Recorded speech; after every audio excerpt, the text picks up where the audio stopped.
Now start the recording. Good afternoon, everyone, and welcome to our program this afternoon. From the Governor's Office for the Deaf and Hard of Hearing, my name is Ursula DeBerry. My sign name is this, and I am here with an interpreter and also the person who will be introducing our first presenter. We will be covering two topics today in our town hall. The first topic is a discussion about voter rights. And then the second part will be about the test, the certification test for interpreters called the NIC. I'm now going to give it over to Chris and turn off my camera. And then Chris will introduce the first presenter. Thank you. Ready. Hi, everybody. My name is Chris Mason Hale. I'm the chair of the Maryland Disabilities Forum, or MDF for short. I'm a self-advocate chair user with a spinal cord injury and the community advocate for the Maryland Center for Developmental Disabilities at Kennedy Krieger Institute. So just a little bit about MDF. We're a nonprofit, nonpartisan organization that believes Marylanders with disabilities thrive in the community of their choice when they are full participants in employment, social settings. Our vision is that we strive to ensure that the disability community has the skills, knowledge, and support to amplify their voices through the democratic process as we continue to build a diverse Maryland that values the contributions of all its citizens. To fulfill our mission and vision, we've hosted forums where candidates answer questions to address the disability community directly. Recently, we did a governor forum and a senator forum for those previous elections. And now we are working with Braden from DRM, Disability Rights Maryland, to deliver voter rights workshops around the state. Since March, we've hosted. It's part of an ongoing battle to stop developers from building multi-unit homes in areas that are meant for single family.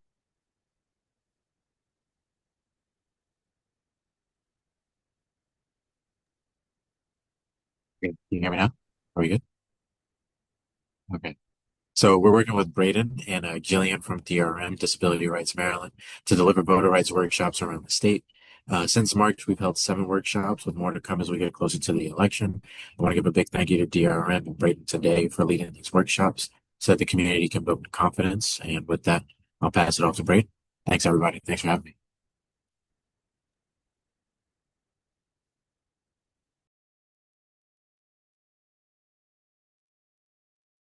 Awesome. Thanks, Chris. I'm going to share my screen now, so just give me 1 second.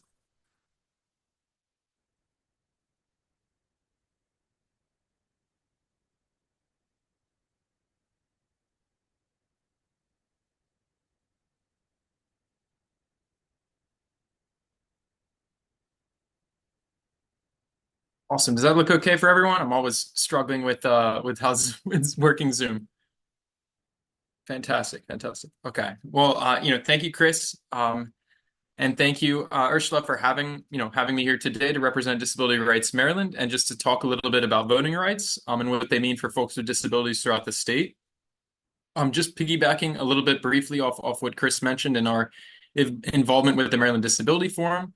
We've been conducting, similar to this kind of know your rights trainings around the state in various counties just to help voters with disabilities prepare for the election, both, the primary that's about to start now and the general election in November.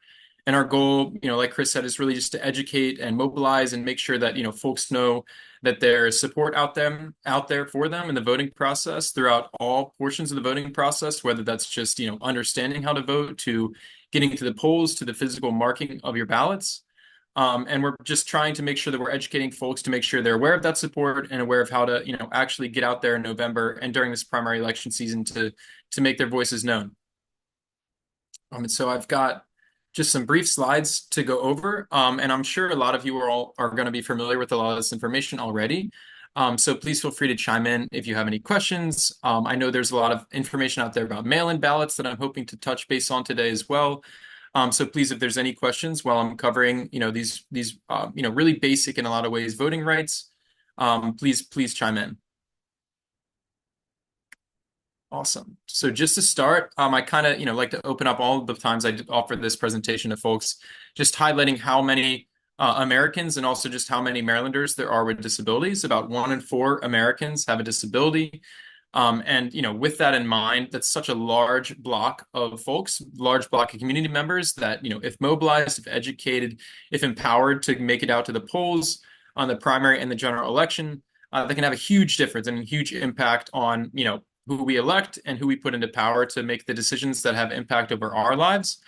And as a member of the disability community myself, and in working with the disability community at Disability Rights Maryland, it's really, really important, that we are educating community members and with the mantra of nothing about us without us, ensuring that, those that we put in positions of power reflect the needs of the communities that they represent.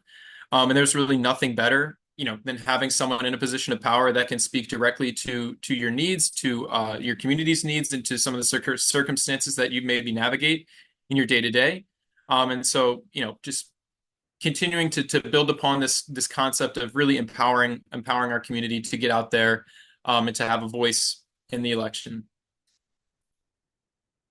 And so, just briefly before I touch on how to register, how to vote, and all those ins and outs, I like to cover just, the big name laws that are out there that kind of protect and enshrine our right to vote. And so that starts first with the Voting Rights Act of 1965. Obviously, just this past week or a little over a week ago at this point, the Supreme Court has weakened this pretty significantly. But when it comes to the protections for folks with disabilities, the Voting Rights Act of 1965 is still our heyday. It's still that big piece of legislation that really introduced to the United States of America, how to have accessibility in elections and how to make sure, that there isn't discrimination based upon anyone's disability when it comes to getting to the polls, understanding, the questions on the ballot, and making their voices known. And following the Voting Rights Act of 1965 came the Help America Vote Act. And what's really unique about this piece of legislation is it didn't just require, accessible polling locations like the Americans with Disabilities Act, but it actually requires all polling locations around the country to feature at least one accessible ballot marking device. And so I'll touch base a bit more in a few slides on what that looks like. But that's kind of the assistive technology device that you'll see in all polling locations now.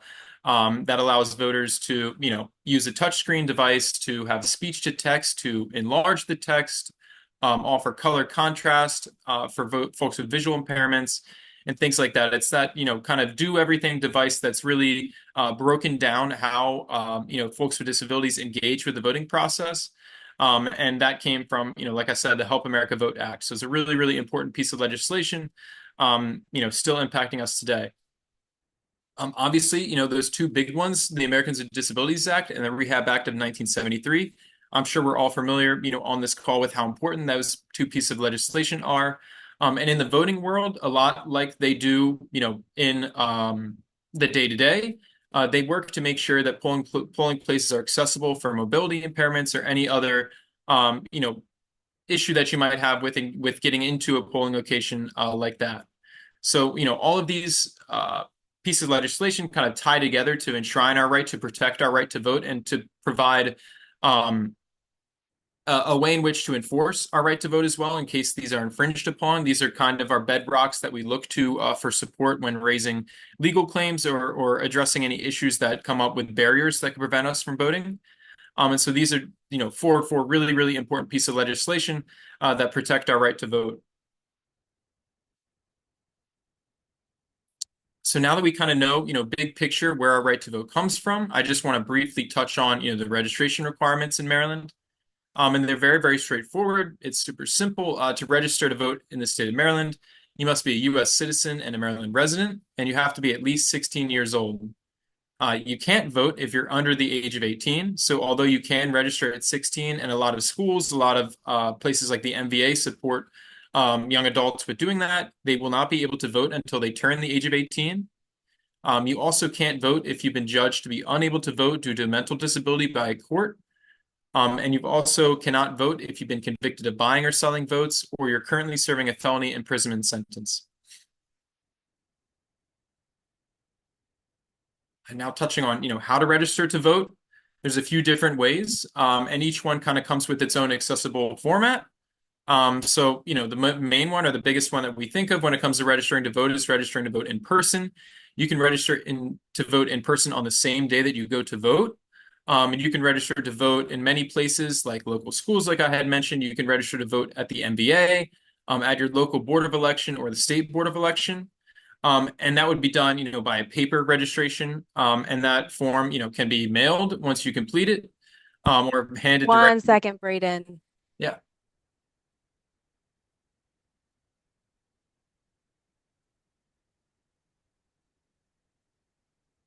Just one moment. Okay, good to go. Excuse me. Oh, went ahead of slide. My apologies. So I think I was touching on, so register to vote in person. You can register to vote by mail using a voter registration form that you can print or download off the State Board of Elections website. I believe your local Board of Election will also include a link to that form as well, or a link to take you to the state board where you can download that form.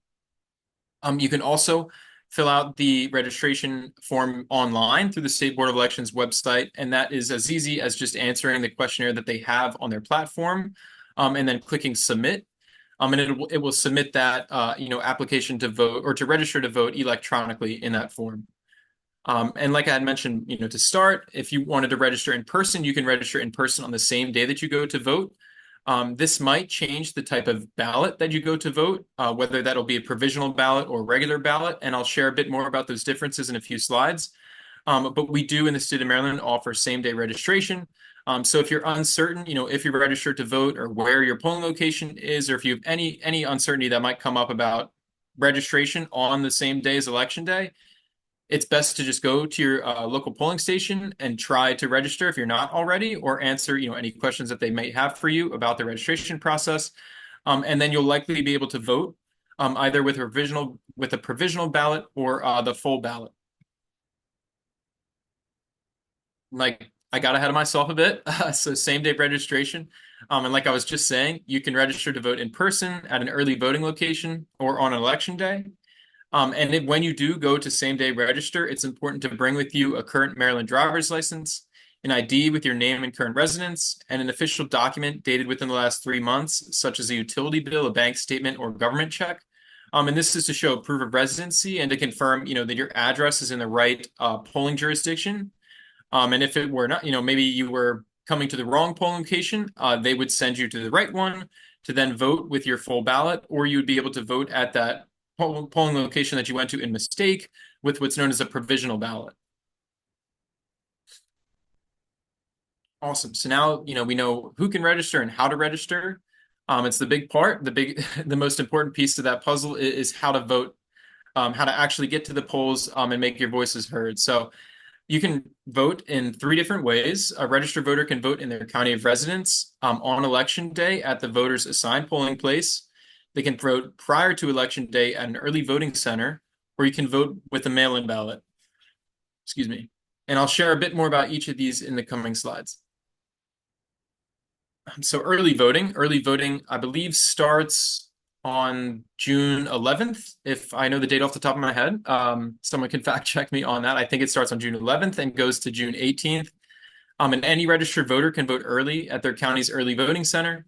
And you can find your local early voting center by contacting your local board of election or by visiting their website.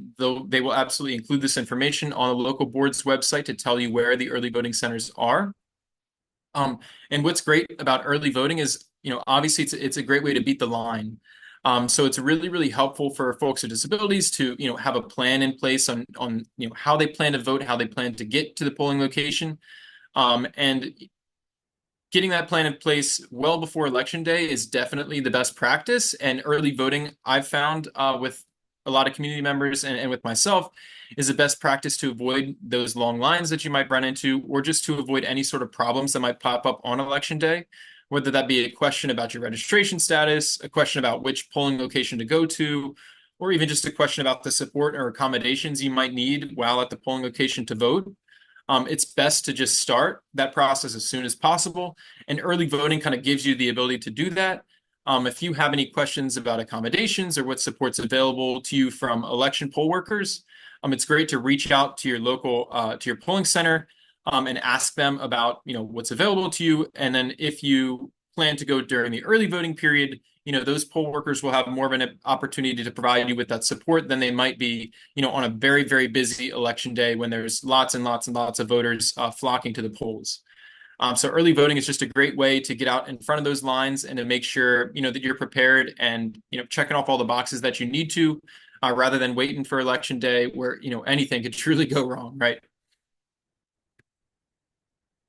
Provisional voting. Provisional voting is a backup way to vote when there's a question about a voter's eligibility on election day. And so provisional voting is similar to a full ballot, but it's slightly different.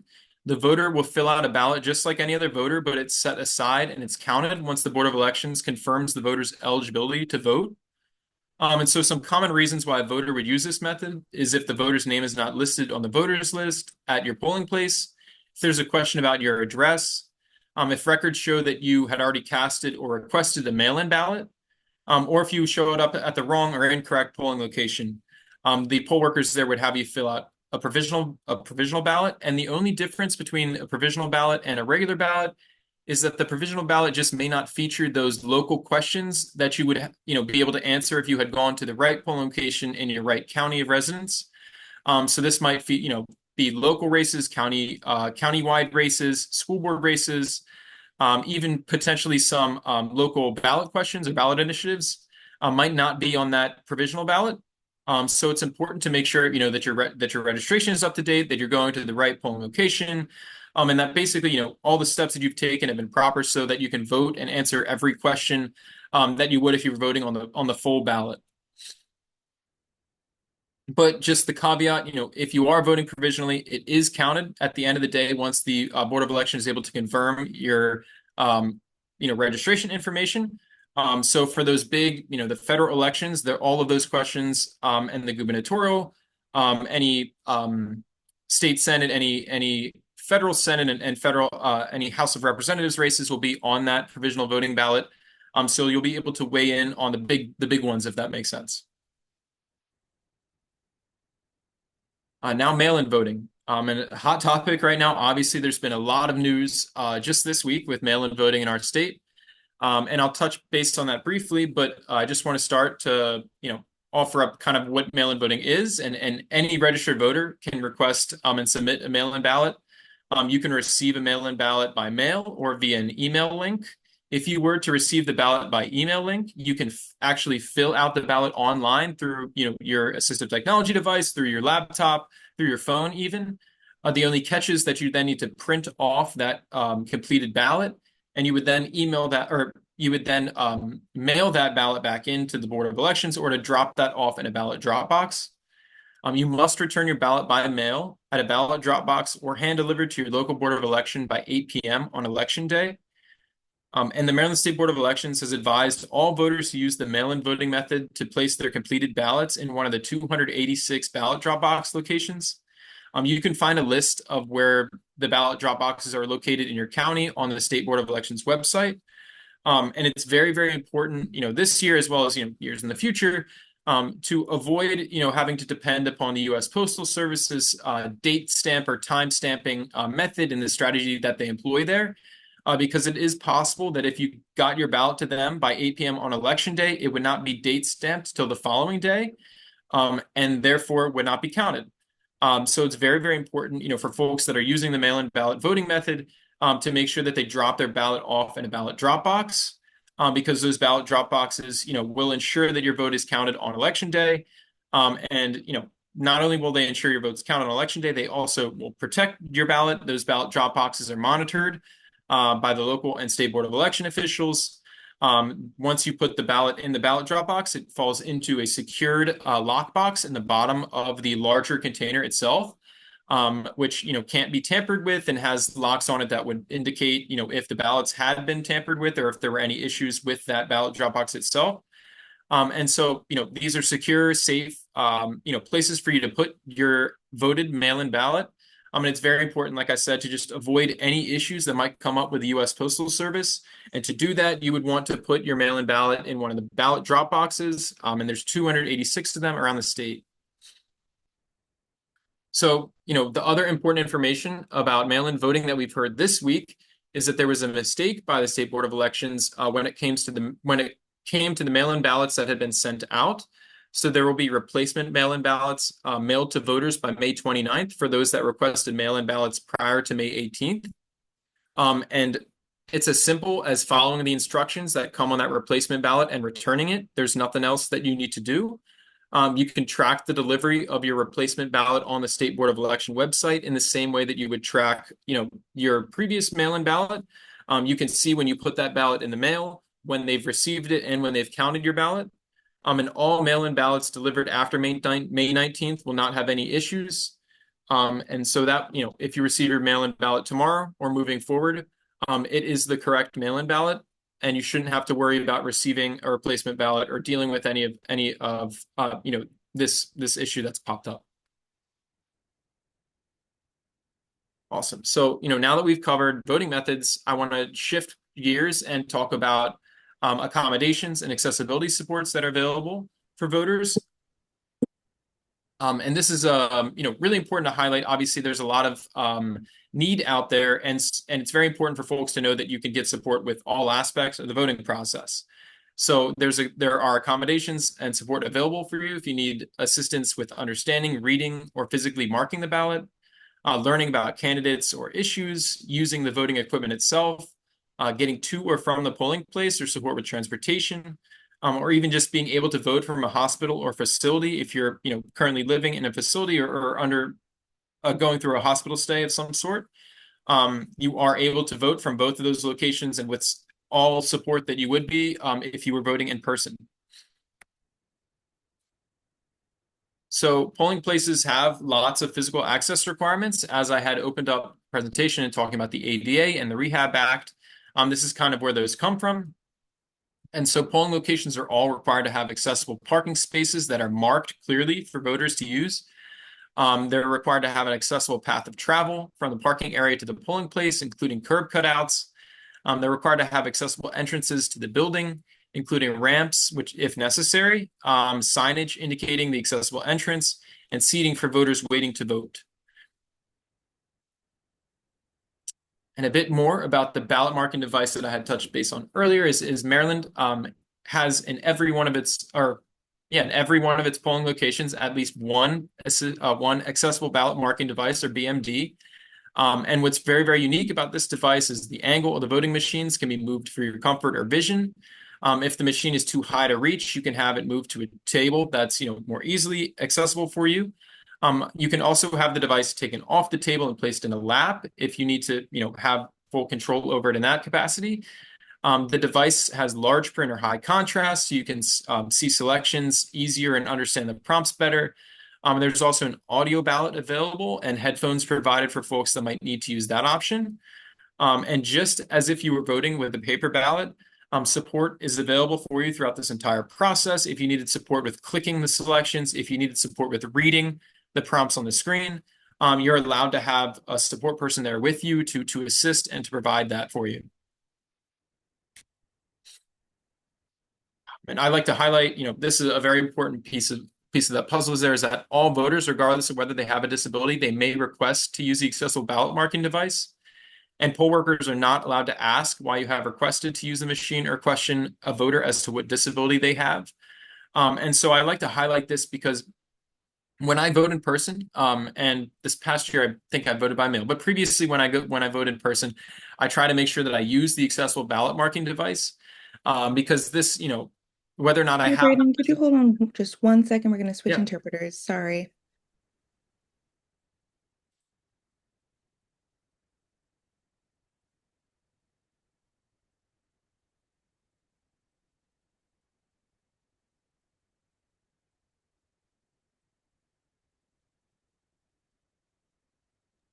All right, I think you're good to go. Thanks.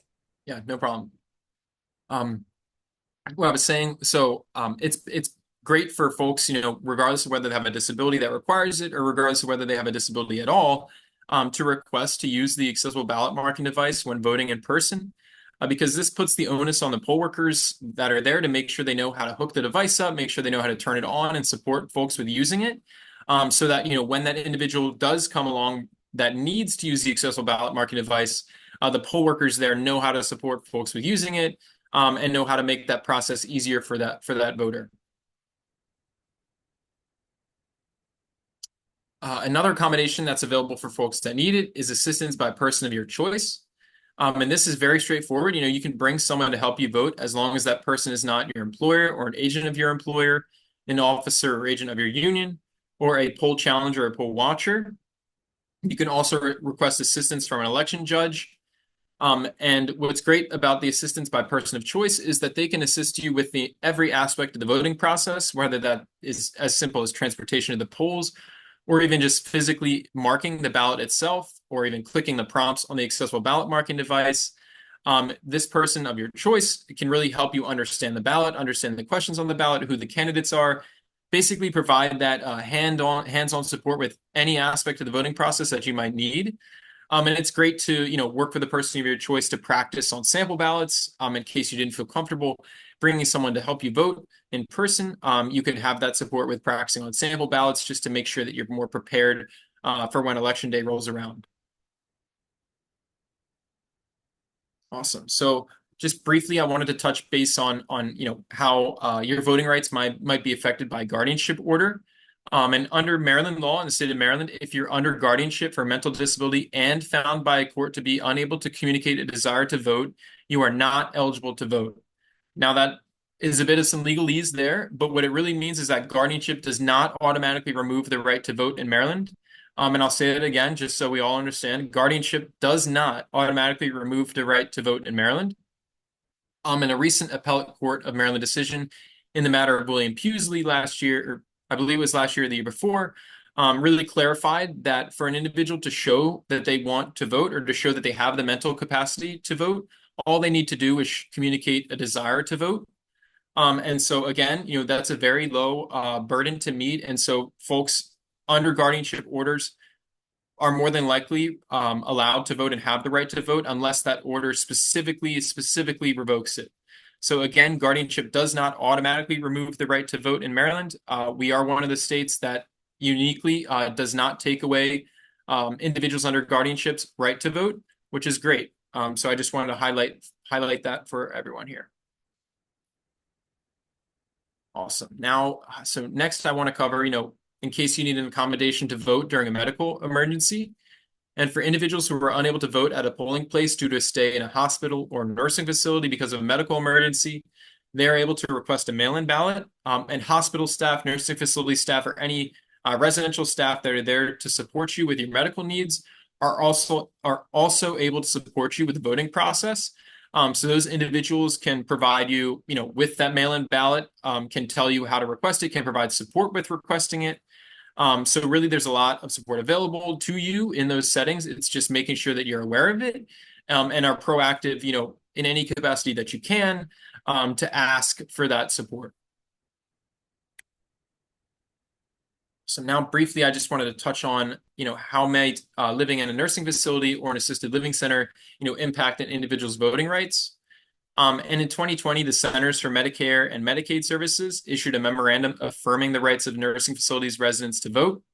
And it said, quote, "Our residents' rights, including the right to vote, must not be impeded in any way by the nursing home and its facility staff." And just continuing on this topic, what that really means is that nursing facility staff, they must support residents who want to vote. And that includes, all aspects of the voting process, from helping residents to register to vote, to helping to request and return mail-in ballots, allowing residents to get help completing their ballot from a person of their choice. The facilities are also required to provide transportation assistance to go to an early voting site, election day polling place, or to a ballot drop box to drop off your mail-in ballot. And residents have the right to vote privately, independently, and without interference from staff if they do not want any support or any insight from staff on the voting process at all. They're allowed to have complete privacy and independent voting process. Now, if something goes wrong as we're wrapping up, There are, obviously there's a lot of things that could go wrong when voting. There's a lot of barriers that can pop up, whether that's physical access at polling locations to even, people preventing us from voting itself.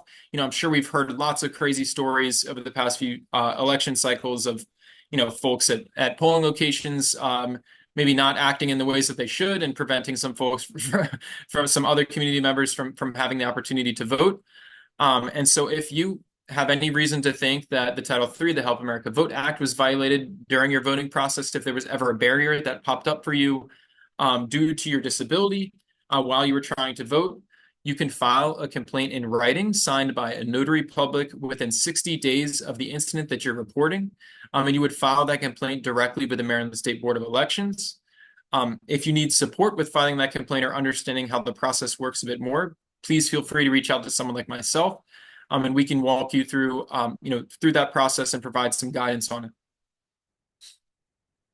If something went wrong, you can also contact the U.S. Department of Justice, the Civil Rights Division, as well as to file you can file, a complaint with the Department of Justice, Office of Civil Rights Division, OCR, online through their DOJ's Civil Rights Division webpage, where you can fill out and send the paper ADA complaint form directly to the DOJ's physical address.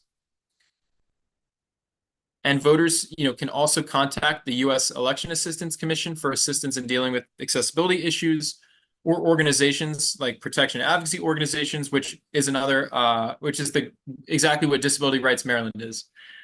So please feel free to reach out to an organization like Disability Rights Maryland to help better understand the complaint processes, both at the state and the federal level, and to just provide you with some insight as to, what the rights are available to you and what support's out there, to go through that complaint process. And I just, before I wrap up and take any questions, I just want to share real briefly the important dates to remember. We are, right on the cusp of election season. Obviously, we've had mail-in ballots get delivered, and a lot or more are going out now. And so I just want to share the deadline to register to vote for the primary election. And we have closed primaries in the state of Maryland, meaning that you must be registered to either the Democratic Party or the Republican Party to vote in the primary election. You must have that registration ready and submitted by June 2nd, unless you plan on registering the same day that you go to vote. And you can do that, obviously on the same day. But if you wanted to register in advance, the registration deadline for the primary election is June 2nd. Early voting in the primary election is June 11th to the 18th. And that's when each county will have an early voting center, or a couple, depending upon how large the county is, where you're able to go and cast your ballots early, where you're able to drop off mail-in ballots early, answer or ask any questions about the voting process, essentially do everything that you'd be able to do on election day during that week of the June 11th to June 18th. Primary election day is June 23rd, and mail-in ballots must be in the mail or in the mail-in ballot drop box by June 23rd at 8 p.m.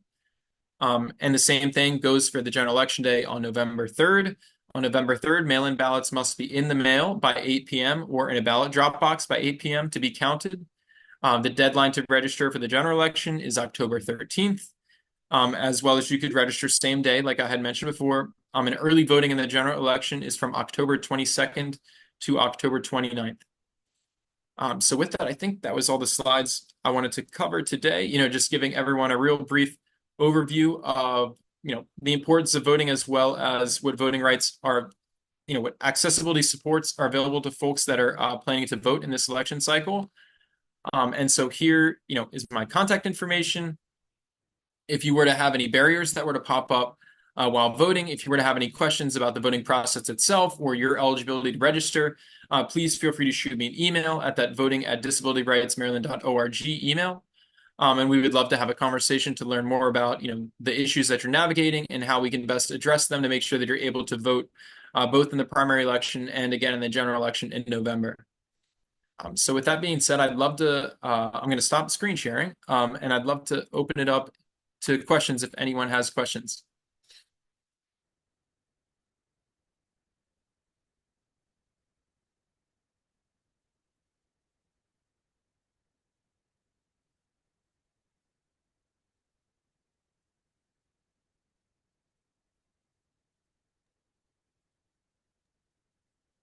Thank you, Braden, for that presentation. I noticed that there was one question for you in chat, and it is from a person named Kathleen Dokos. And she said regarding assistance by a person of your choice, can co-navigators help deafblind individuals vote? Yes, absolutely they can. Um, there will be a form that the election poll workers will give to you where you essentially sign that you're assisting someone to vote. And so that's the only form that you would need to, or both individuals would need to fill out when supporting that voter. But they can, that is definitely an accessibility, support that's out there, if the need's there.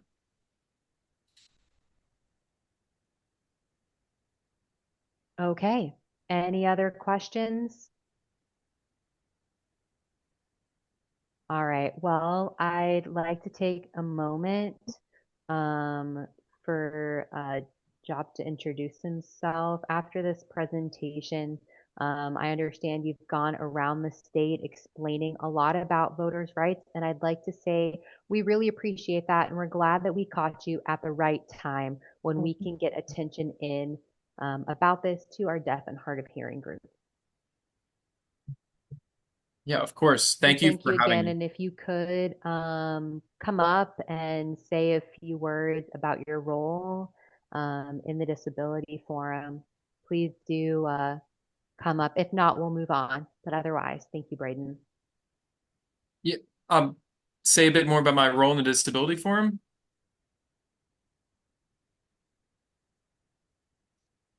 Yes, with the Disability Forum, with Jacob. Oh yeah, yeah. So we sit on the board. DRM, I'm a board member of the Disability Forum. And like Chris had shared about the voting presentations that we've been doing, this is kind of what we've been, I've been running the presentations around the state and educating voters in advance of the elections. And like Chris had opened up with, we are, coordinating with, candidates both for the gubernatorial, I think mainly for the gubernatorial race. It's upcoming to host a forum where we'll have, the opportunity for folks with disabilities to come and ask questions directly to those candidates, and hear the candidates speak directly, to the disability community and the needs of the disability community. Given all that's going on federally and all the budget concerns we have at the state level, I'm sure that would be a great opportunity, to share with you all and to have you all come and voice your concerns directly to those candidates and hear directly from them. So I'd love to, invite you all to be there with us, and as well, I'd love to come back here if there's opportunity for me to share more about voting rights in advance of the general election.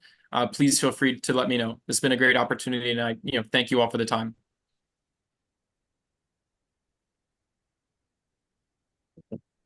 Yes, and thank you, Braden. Thank you, DRM.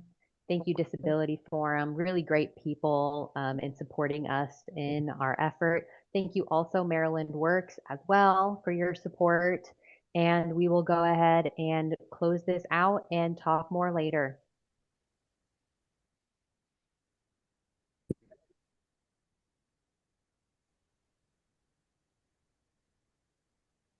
All right, and now we'll go to our next presentation about interpreter certification under Quill model for the NIC exam. They're planning to prepare interpreters who are interested in becoming certified.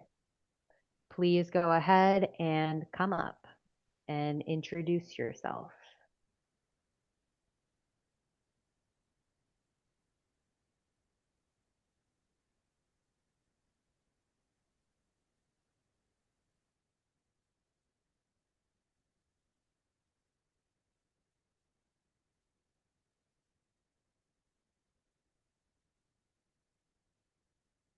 Jemby Lewis, who is involved in instructional technology. If you're here and ready to come up on camera, Jeremy Lewis.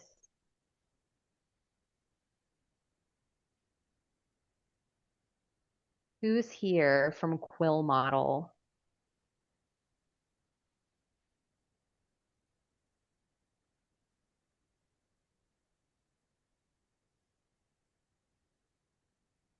Okay. So go ahead. Yeah, thank you, Jesse, for switching. We have an interpreter switch now.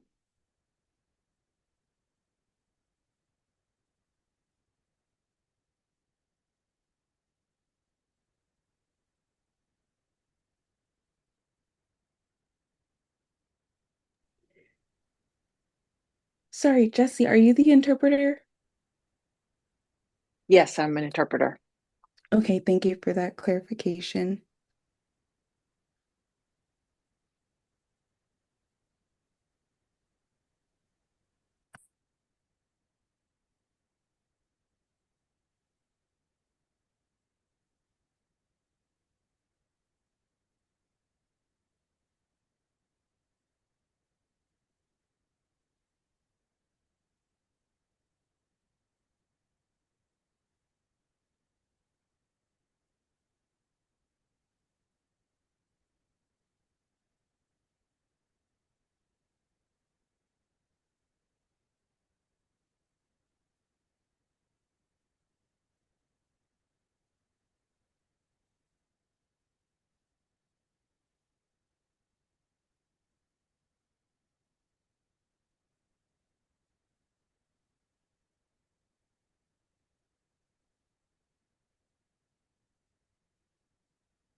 All right. Hello, everyone. So it seems like the person we were expecting hasn't joined yet. We're going to wait just 2 minutes, and then we'll see where we can go from there. Okay? Thanks. Okay. Usharia here, coming back on camera. Can you spotlight me, please?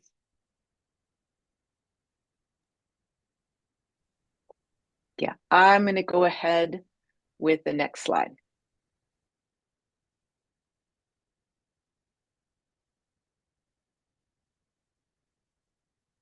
All right. So when we hosted the town hall, we went over the reasons why we were hosting it. Can you spotlight Diamond, if you don't mind?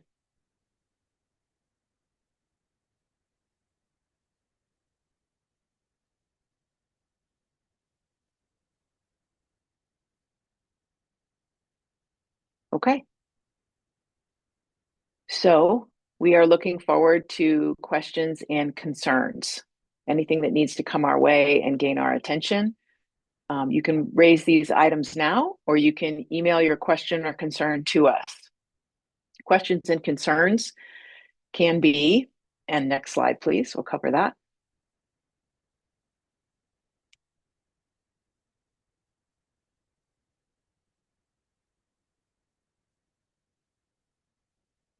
First of all, about the quality of state services and programs that affect deaf and hard of hearing individuals. And we will add the term deafblind to this number one as well. So how well is the government running services and programs that are needed to meet the needs of our deaf and hard of hearing population? It could be about educational programs, healthcare services, public transportation, emergency alerts, employment assistance, interpreting services, or disability support programs. If the service affects our deaf and hard of hearing population, we would love to know about this. What do you think about the quality of services? Quality meaning how effective is it? How accessible is it? Is it fair and helpful? And basically, when asked, how well is the state of Maryland doing with programs and services for our deaf and hard of hearing population? So I would like for you to start thinking about, are sign language interpreters available? Are the videos you're shown closed captioned? Can deaf people access emergency information? Is that ready and available to them? Are schools providing the proper accommodations? Are services easy to communicate with when you reach out to them? Do they reply back to you? So those kinds of questions I'd love for you to think about and pose them to us, bring them to our attention during the town hall so that we can make improvements on our state's services. And now I'm going to talk about functional operations of this office. Functional meaning myself, Diamond, Danae, and how we actually run the work and invest our responsibilities and time. Are the operations that we're carrying out, doing our jobs day to day, going well? For example, you might see us stepping in to help our deaf residents. And by help, I mean the provision of interpreting services or enforcing accessibility as the law requires. And in operations, we are seeing this office growing. We are hiring, answering calls, we are managing the budget, and we are running various programs from the office. Next, other issues that have come up for deaf and hard of hearing individuals may be specific, such as any that I haven't mentioned yet. If anything comes to mind, you're welcome to state them here. So any additional concerns that may impact the deaf and hard of hearing individuals in our state.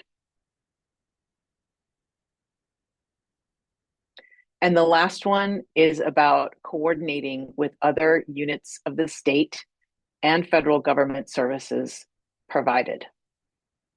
Coordination, communication, organization, and efforts to collaborate and connect. Units can be from federal departments or agencies at the state level or at the national level. Services provided can be programs or assistance that we offer. And what that means is offices and agencies should provide collaboration with other government agencies to ensure that services are readily available and delivered. An example of that is the Deaf Services Office works with the Department of Education, also with healthcare agencies and disability services, as well as federal programs to support our deaf and hard of hearing individuals. And now I'd like to turn it back over to anyone here who may have questions about the operations of our office today.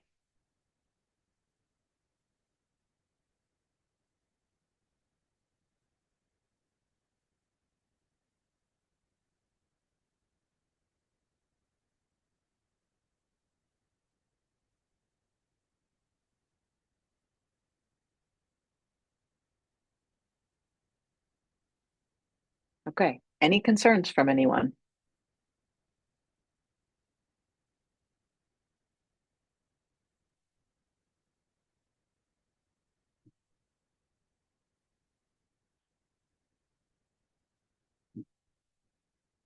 Okay, let's move on to the next slide, please.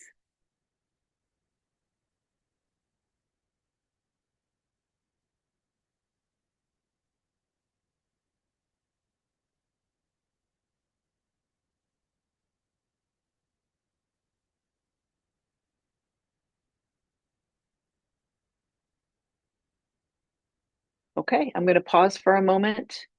I see Marianne and Trisha are waiting in the waiting room. I've just noticed that via an email. So they are here. Have they been admitted?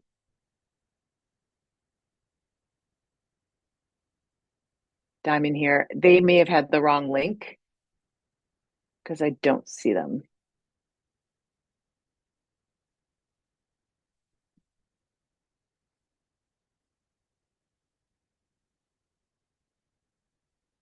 Okay, next slide, please.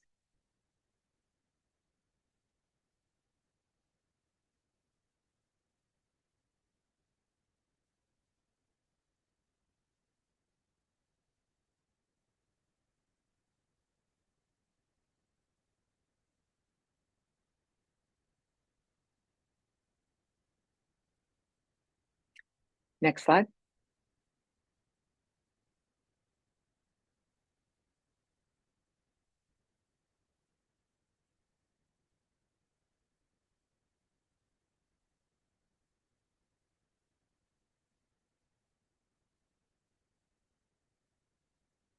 Okay, I see Kathleen has a question. Please come on camera, Kathleen. And you can stop the screen share.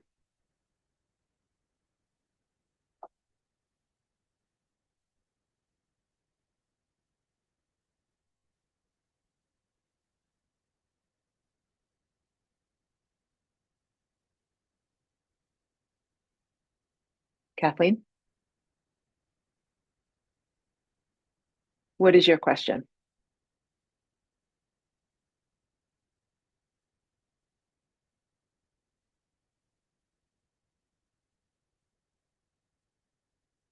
Kathleen here. Sorry, I forgot to turn off the video privacy. Hello, everyone. Hi there. Hi there. Yes, thank you. All right. All right, just changing my screen up a bit. I'll introduce myself. My name is Kathleen Moran Doskos, and I have a question regarding updating the ODHH resources that are listed on the directory. So those are resources for deaf, deafblind, and hard of hearing members of the community here in the state of Maryland, plus other states as well, that need to reach out to services here. When will that be updated? Usharia here. Kathleen, thank you very much for your question. We are now continuing to make updates to the directory. It is a very popular question that you're asking because other states and other agencies are looking forward to that being updated as well. So right now it looks like a book, and we need to categorize the directory by themes and include some graphics as well to help people navigate that easily so that they can have a ready list of resources and also to make it more visibly friendly. I know for certain that this week, Tanea is working on it, and she is working with the Department of Information and Technology. So I would say a soft launch would be sometime in June for that new directory. So I am excited about what that will look like once it's updated. So thank you. That is the most recent update I have for you, and thank you for your question. Kathleen here. Okay, you're welcome. I'll go off camera now. Usharia here. Okay. Quill's here. Quill wanted to come on camera, I believe, if there are no other questions for our office. Okay. So I will turn my camera off, and Quill will come on and talk about the NIC certification exam and the plans moving forward. Thank you for joining us, and please go ahead and introduce yourself.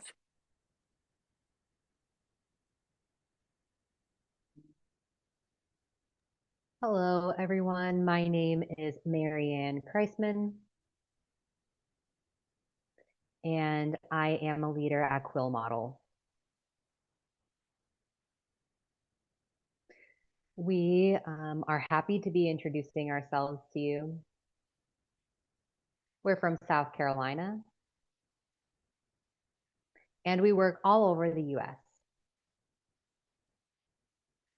The reason why we've been invited to this meeting is that we host an NIC and EIPA cohort. And with that, we offer virtual ability to join and learn with a group of people, individuals. And now I'll introduce you to Trisha Zarowski.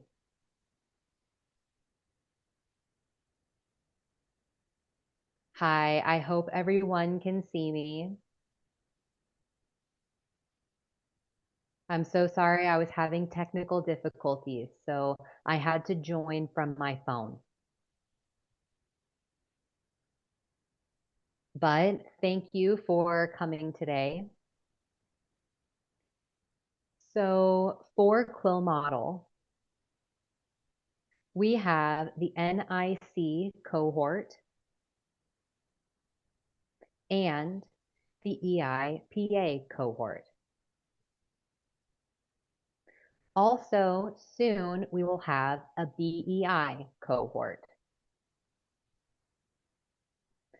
Our cohort is led by a mentor.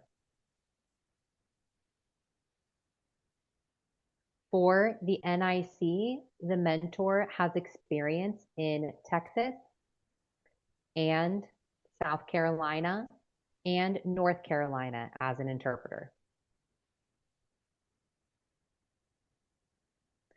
She has 3 different classes for the written knowledge portion of the test. And then for the performance part of the test, she has one-on-one mentorship, which is virtual. The written or knowledge portion is also virtual. So if you sign up, it is included that you'll get 1.2 RID CEUs.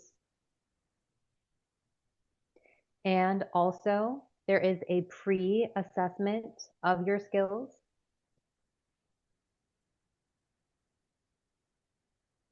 For the written knowledge portion, it is a group class. For the performance portion, it is one-on-one.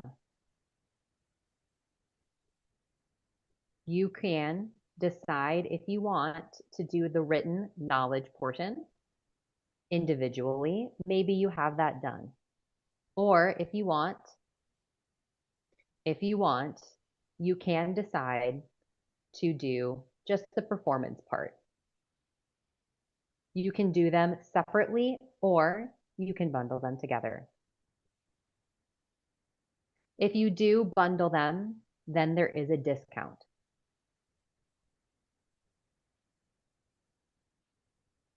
Okay, we have frequently asked questions. We shared an email to Tanya. Sorry, I don't know if I'm spelling your name correctly. Tanea. That includes our frequently asked questions. So for both the performance and the written knowledge parts, they are 500 each, or combined 850.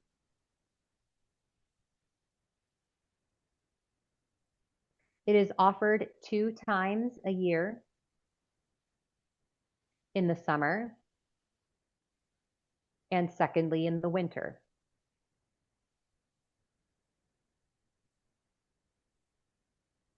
Our mentor has suggested resources to help study.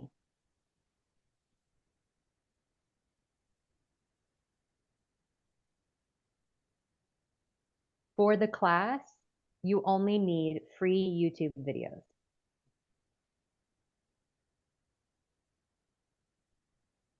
The mentor has recommended books to help study. However, they are not required. Okay, that was short and quick as a presentation, but if you have any questions, let me know.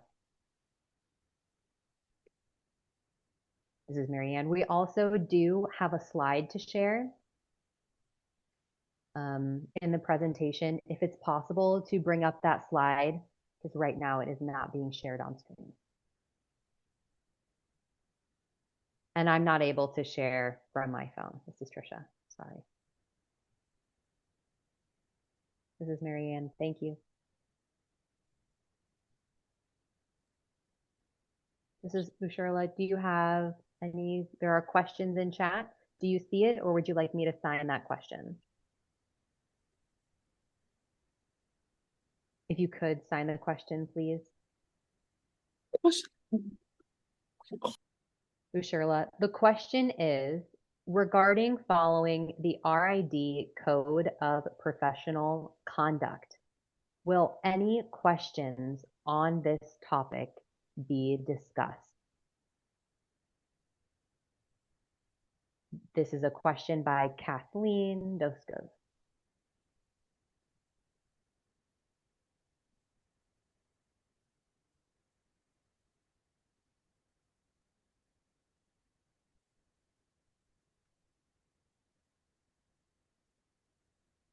This is Mary Ann. Do you want me to answer that? This is Trisha. Yes, please go ahead. This is Mary Ann. Sure. So the person who will be teaching the class, she will make sure that there are answers given in terms of the code of ethics. That is something that when you have individuals working toward performance, there are questions, or they could be asked during the written exam when that topic is covered during the 3 days of study time with the group.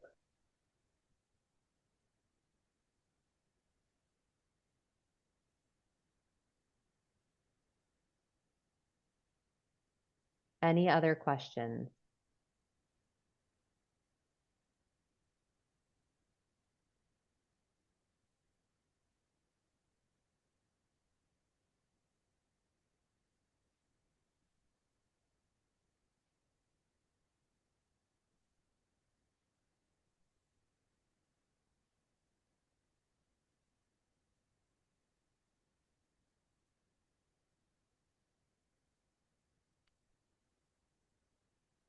As part of the performance, you are required to set up a free YouTube account.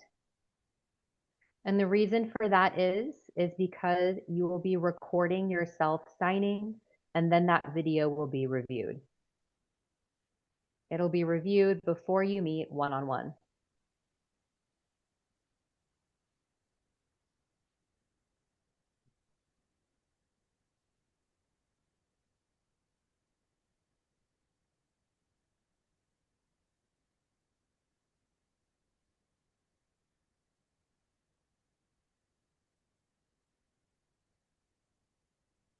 This is Trisha. I see a question in chat. And for the winter, the dates are not set yet. However, if you sign up for our newsletter, then we will provide that information when it is time to register for the winter NIC cohort.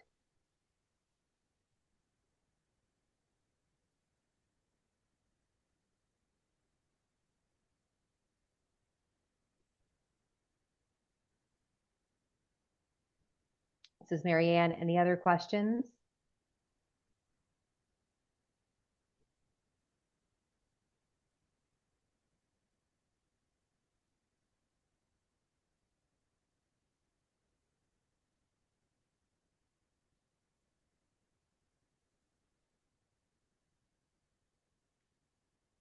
We will put in the link for the newsletter.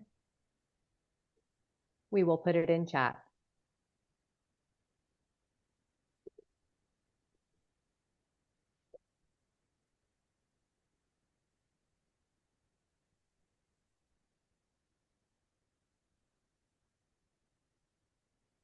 For the EIPA cohort, we offer that during the fall and spring. Everyone who has joined that group on the performance test has gotten a 3.5 or above, or fully passed the written exam.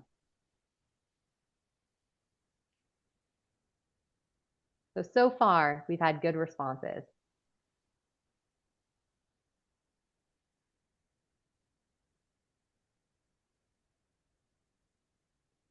If you have a phone, you can also scan the QR code on the screen here.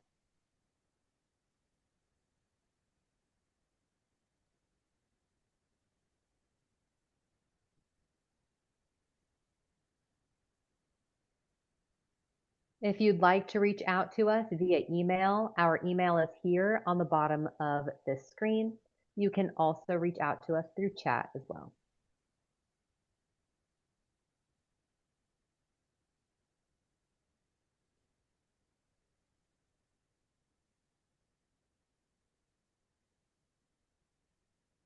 We really have appreciated the opportunity to come and talk with you all, and I hope that we'll be seeing you again very soon. And maybe we can talk more about the EIPA. Once summer comes and we get closer, it'll be fall, and then we're excited about that.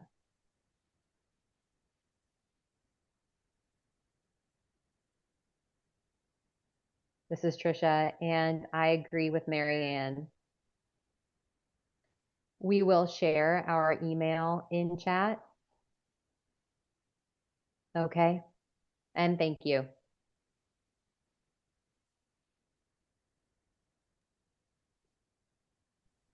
This is Ursula. Thank you to Quill Model for your explanation for the certification exam. It was very interesting. If you're interested, please reach out to them directly.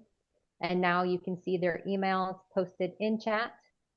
And we hope that anyone else who has certification test prep shows up to a town hall to explain it. We know that it is very important to prepare for a test to pass it. And the state does require licensure soon. That deadline is coming up. It's important to prepare for it. So thank you so much for that extra push for us and for the work that you're doing. It is appreciated. It is encouraging for interpreters. And this is Marianne. Thank you so much for having us here. This is Ursula. Any other questions for them?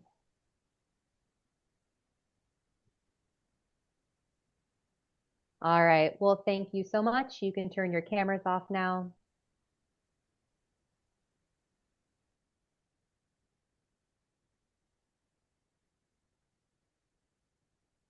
All right. Yes. Thank you. Thank you. Thank you to both of our presenters. Now we're going to revisit our questions and concerns for the office. And then if there are other questions or concerns to be brought up, we did speak of the directory. Are there any other questions? And this is for our office.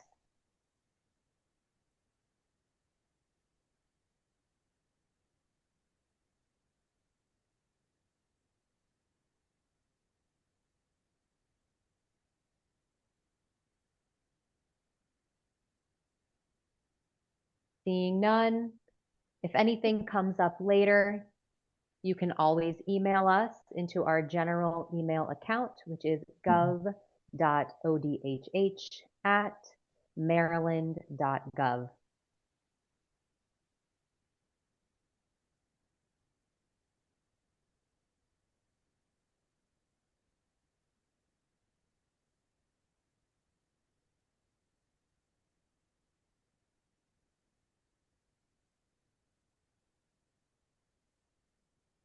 And now you can also see the next date for our next town hall. It will be virtual. In person will be during the MACDHH, which is the Maryland Advisory Committee on the Deaf and Hard of Hearing. We will have that at 100 Community Place. If anything else comes up, if there are any questions in the meantime, do use that email. In terms of how we've done today, We would love to hear from you. That is how we grow and improve. There is an evaluation form which has been posted in chat. You can also scan this QR code, and the interpreters are switching. All right, so what that means is that our program for the town hall is now closed, and I want to say a special thanks to the interpreters who have been present with us from Convo. We appreciate your support of our meeting today. We also appreciate the support for the DRM, Disability Rights Maryland, the Forum for Disabilities. Thank you so much for your support, and we appreciate Joe being here with us as well. Jeb, excuse me. Thank you, Jeb, for being a part of this. Maryland Works, they are collaborating with us, so thank you for your work. And thank you for Quill Model for presenting what you did today about the certification exam and prep for that exam. Thank you, and good luck to you who are interested in that or any other test prep. I wish you good luck. And please do reach out to us with any needs or any ideas and thoughts for improvement. We are absolutely ready to listen to what you have to say. All right, awesome interpreters, I agree. All right, have a great day, everyone. And if you don't mind, if you'll come on camera before we wrap up, just to say hello, we can take down the screen share. You want to come on camera, everyone? It'd be great to see your faces to wrap this up.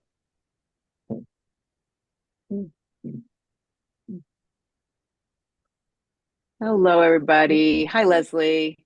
Hi. Hey, Kathleen. All right. Hi, everyone. Thank you so much for joining us today. Yes. All right. Hi, Tanae. All right. Have a good day, everyone. Bye-bye now. And the meeting is now closed.